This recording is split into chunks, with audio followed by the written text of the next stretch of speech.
ने नामांकन पत्र दाखिल किया है सिवान संसदीय क्षेत्र 18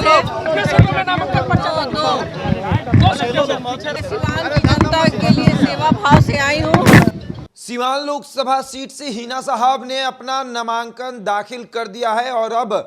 राजद के लिए मुसीबत की घड़ी शुरू हो गई है। राजद हर संभव ये प्रयास कर रहा था कि किसी तरीके से शहाबुद्दीन परिवार हमारे साथ रहे ताकि मुसलमानों का वोट सिवान ही नहीं पूरे बिहार में हमें मिले, लेकिन शहाबुद्दीन का परिवार इस बात बगावती तेवर अपना रहा था और ये इसलिए भी क्योंकि लगातार लालू परिवार उन्हें इग्नोर कर रहा था और इसकी वजह से हिना साहब ने इस बार ये कसम खाया कि हम जो चुनाव तो लड़ेंगे लेकिन राजद के टिकट पे नहीं बल्कि निर्दलीय लड़ेंगे। और हिना साहब जिसके साथ गई थी वो राजपूत समाज के लोग थे। राजपूत समाज के साथ वो जाकर अपना नॉमिनेशन दाखिल करती हैं क्योंकि उनका मानना है कि हम राजद के टिकट पर जब चुनाव लड़ते हैं तो राजपूत वोट तो नहीं करते हैं, यादव भी हमें वोट नहीं करते हैं। और ये इसलिए क्योंकि वो हमें एक्सेप्ट नहीं करते हैं, मुसलमानों को यादव कभी एक्सेप्ट नहीं करते हैं। भले ही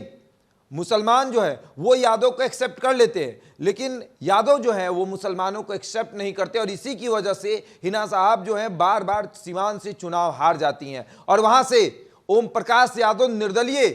चुनावी मैदान में उतरते हैं और जीत जाते हैं। इसका सीधा साधा उदाहरण यही है कि यादव हिना साहब को वोट नहीं करते और इसीलिए इस बार वो राजद की टिकट पर नहीं बल्कि निर्दलीय चुनावी मैदान में उतरी हैं क्योंकि वो समीकरण देख रही हैं। एक तरफ भूमिहार और राजपूतों से लड़ाई लेने वाले रमेश कुशवाहा की पत्नी विजयलक्ष्मी कुशवाहा है तो दूसरी तरफ आपको अवध बिहारी चौधरी हैं। अब राजपूत भूमिहार तो एनडीए को वोट नहीं दे सकते हैं क्योंकि उनका मानना है कि हम इन्हें वोट नहीं देंगे, इनसे हमारी लड़ाई चली है, वर्षों से लड़ाई चलते आ रही है, हमारे परिवार के लोग इनसे लड़ाई लड़ने में जो है शहीद हुए हैं तो हम इन्हें वोट तो नहीं दे सकते हैं। अवध बिहारी चौधरी को राजपूत भूमिहार वोट नहीं कर सकते क्योंकि राजद के कैंडिडेट हैं। इसलिए हिना साहब ने सोचा कि समीकरण सब मेरे साथ है, मुसलमान मुझे वोट करेगा, ब्राह्मण मुझे वोट करेगा, राजपूत मुझे वोट करेगा और भूमिहार भी मुझे वोट करेगा और कुछ काश यादव जो हैं वो भी हमें वोट करेंगे,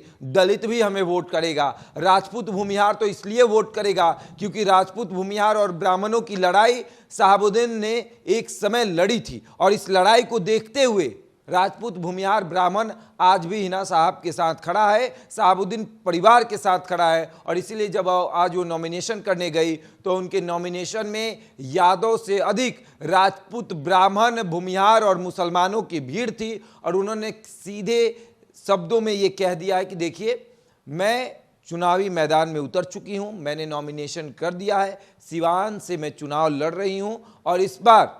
जीत सुनिश्चित होगी। और वहीं दूसरी तरफ राजद बीच बचाव करते हुए कह रहा है कि हमने हिना साहब को टिकट दिया था, उन्होंने हमारे टिकट को लेने से इनकार कर दिया और ये इसलिए राजद कर रही है ताकि मुसलमान वोट बैंक में कटौती ना हो, मुसलमान हमसे दूर ना जाए। लेकिन मुसलमान सब समझ रहा है कि राजद बस टोपी पहनकर हमारा वोट लेती है, हमसे दरी बिछवाती है और कोई काम नहीं, हमें वोटर की तरह देखती है, हमें नेता की तरह नहीं। राजद के जितने भी मुसलमान नेता हैं वो इस बात को बखूबी जानते हैं। अब आगे देखिए क्या होता है, हिना साहब के चुनावी मैदान में उतरने से राजद को कितना नुकसान होता है। बहरहाल इस खबर में इतना ही, बने हमारे साथ और देखते रहें द इंडिया टॉप।